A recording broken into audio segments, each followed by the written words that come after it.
qilgan gunohlarimga baribir do'zaxga kirsam kerak deydi. Menga qilgan gunohlarim ko'p deydi.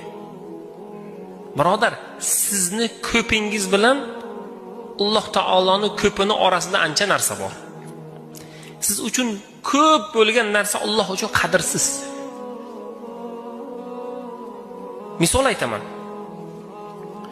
Dunyoda 8 milliardga yaqin odam bor. Alloh taolo aytayapti, 8 milliard odamning xohishlari bor-ku mana. Hozirdan to vafot etguningizgacha niyatlaringiz bor-ku, orzularingiz. Bitta mashina emas, 100 ta mashina. Bitta uy emas, 1000 ta uy. Bir so'm emas, minglab xayolingizga kelgan narsalar.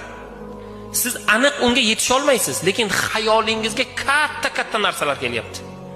Alloh taolo aytadi, 8 milliard odamning xayolida yetishib bo'lmas orzularini hammasini bersam.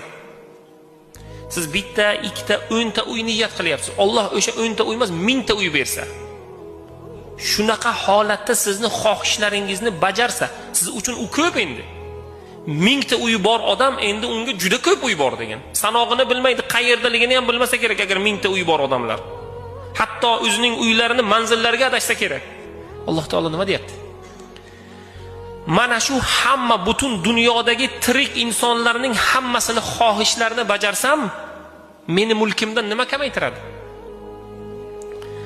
Katta dengizga safar qilganlar biladi. Katta dengizdan bitta ignani uchini botirib olgancha suvni ham kamaytira olmaydi deydi Alloh taolo. Dengizda bitta ignani uchini shunday botirib, shunday olsangiz, dengizni suvdan kamayganligi bilinadimi? Yo'q. Lekin u narsa bor-ku, 8 milliard ta odam